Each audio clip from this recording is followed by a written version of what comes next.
प्रवेश या ठिकाणी मिळवलेला आहे। गेल्या 6-7 वर्षामध्ये शाळेचा वेगळा आलेख, प्रगतीचा आलेख तुमच्या समोर मांडताना आम्हा सर्व शिक्षक वृंदांना अतिशय आनंद होत आहे।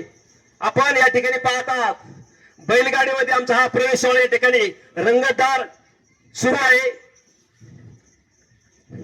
तरी आजच आपला प्रवेश निश्चित करावा। करा सुरू।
Yeah.